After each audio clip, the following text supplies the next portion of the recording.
Assalamualaikum warahmatullahi wabarakatuh. Perkenalkan, nama saya Muhammad Muslim Fari dengan NPM 07351911. Hari ini saya akan mengerjakan tugas PBO atau pemrograman berorientasi objek untuk tugas UTS-nya. Langsung saja. Di sini yang pertama itu disuruh membuat atau disuruh menjelaskan kelas dan objek. Pertama itu kelas sebenarnya untuk mengumpulkan prosedur atau fungsi dan variabel dalam satu tempat. Kelas ini nanti yang kita pakai untuk membuat objek. Jadi kelas adalah rancangan atau blueprint dari sebuah objek, sedangkan objek adalah sebuah variabel yang merupakan instan atau perwujudan dari kelas. Kelas berisi definisi, variabel, dan fungsi yang menggabungkan sebuah objek.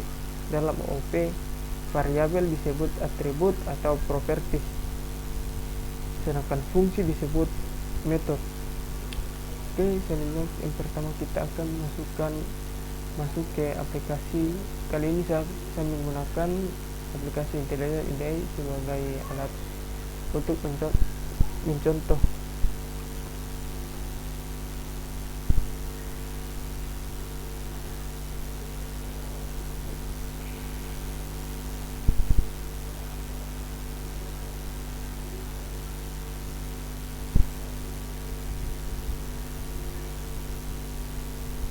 Baik, di sini kita sudah berada di dalam aplikasinya. Oke.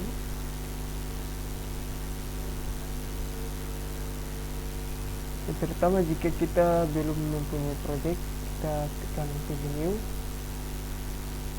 pilih file, lalu new, baru kita buat project. Karena di sini saya sudah mempunyai project, saya akan bisa membukanya. Oke, di sini saya akan membuat kelas. Jadi langkah ini sudah langsung membuat kelas. Pilih Java, pilih src, klik kanan, terus new, pilih Java class. Misalnya kelas CEO. Enter. Secara otomatis dia sudah membuat kelas sendiri. Jadi ini adalah sebuah kelas. Jadi di sini saya akan mencontohkan sedikit, misalnya tadi yang sesuai dengan jawaban yang saya berikan, misalnya mengenai string,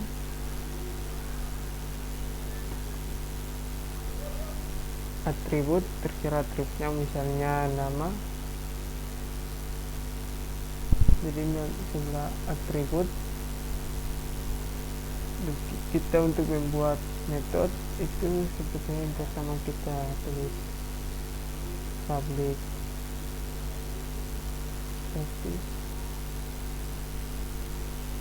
void main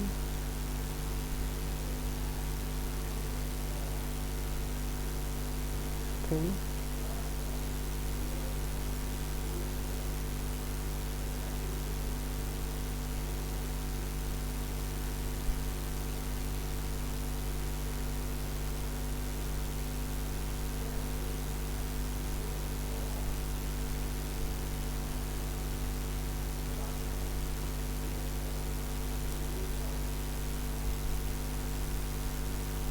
Langsung ini kita tulis void.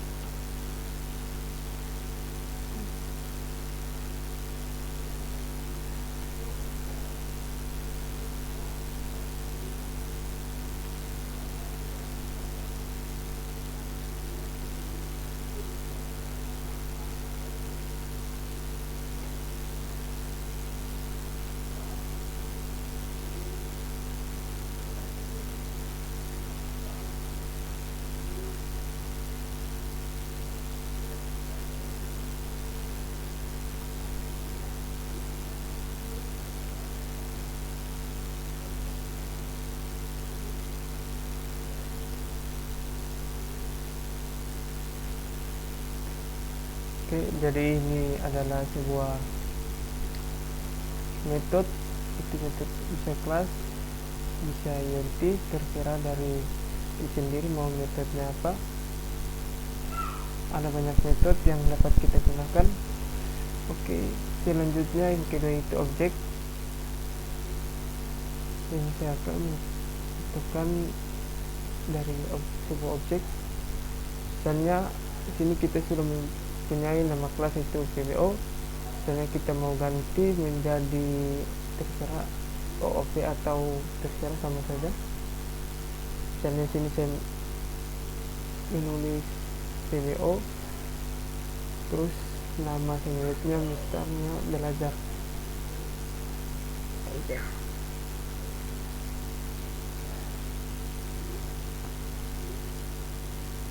Terus kita tulis lagi di sini PBO. Salah, tulisnya dulu. Terus nama kelas, misalnya nama kelas yang tadi itu PBO, kita tulis lagi.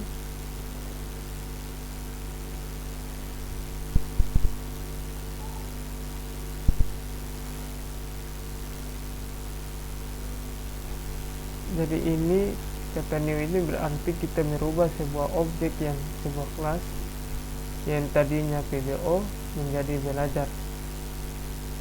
Jadi new ini untuk membuat objek baru dari kelas tertentu. Misalnya kelas ini kita membuat, jadi kita tulis new untuk membuat sebuah objek yang baru. Oke, mungkin itu mengenai objek, kelas, dan objek. Selanjutnya kita masuk ke soal kedua, yaitu kita menjelaskan mengenai konstruktor. Baik, sini saya akan menjelaskannya. Konstruktor adalah metode khusus yang akan dieksekusi pada saat pembuatan objek. Biasanya metode ini digunakan untuk inisialisasi atau mempersiapkan data untuk objek. Baik, saya akan mencontohkan lagi.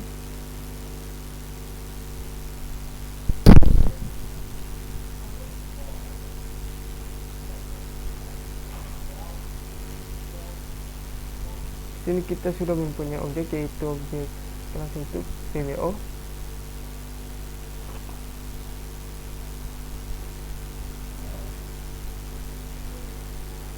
Sini saya akan mencontohkan. Misalnya sini ini kan public class namanya PBO, berarti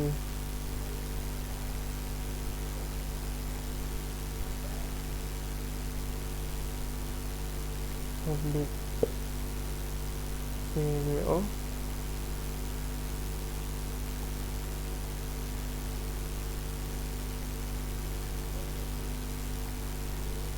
Terus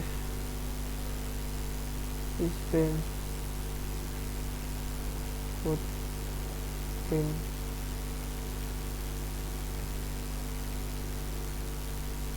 misalnya eksekusi.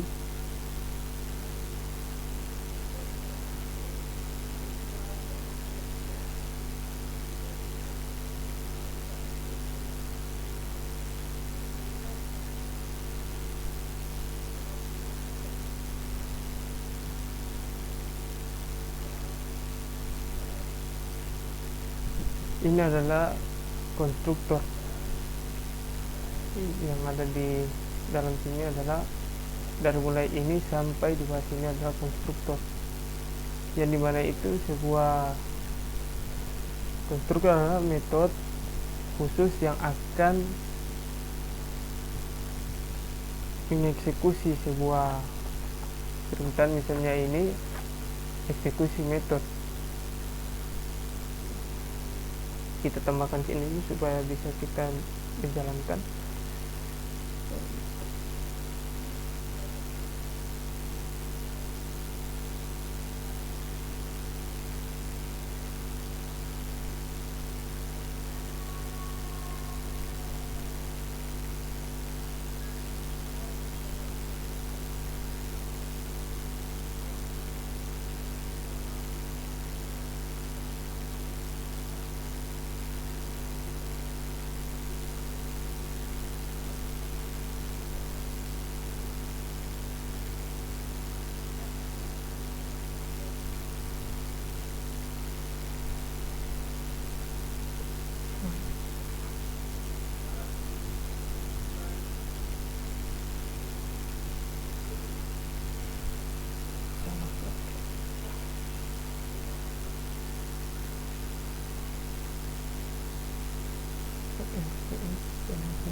kita jaringkan.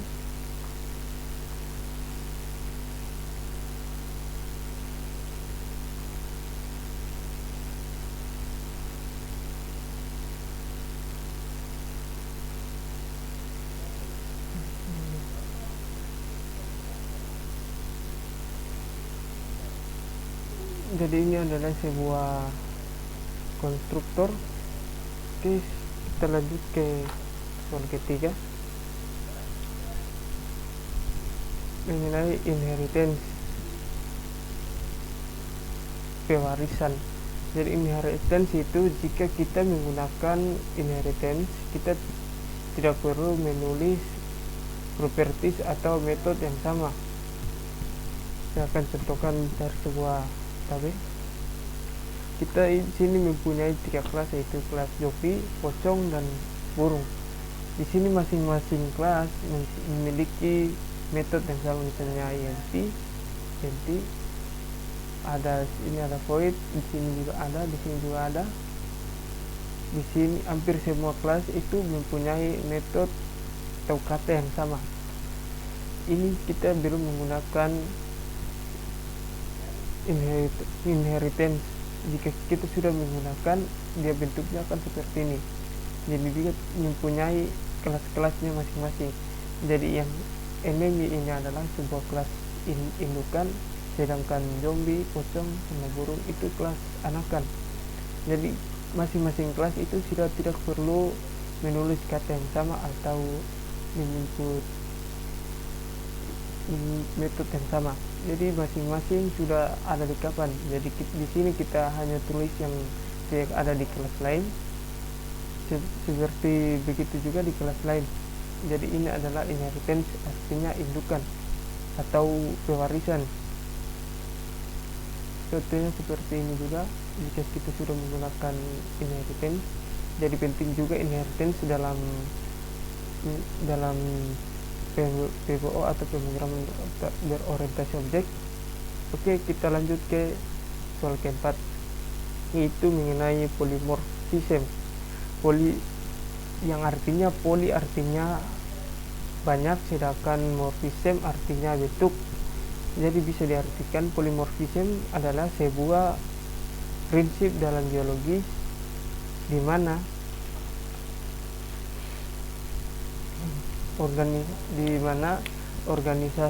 organisme atau spesies dapat memiliki banyak bentuk atau tahapan.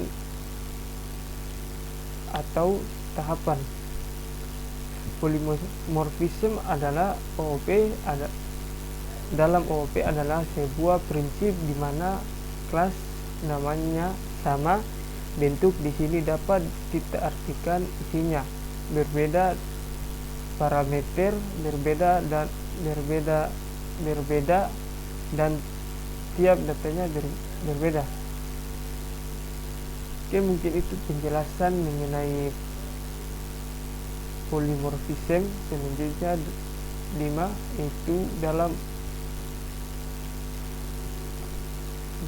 dalam bahasa pemrograman kita sering mendengar istilah enkapsulasi, pembungkusan, di mana data dibungkus dalam modif privasi agar tidak bisa diakses dari luar kelas.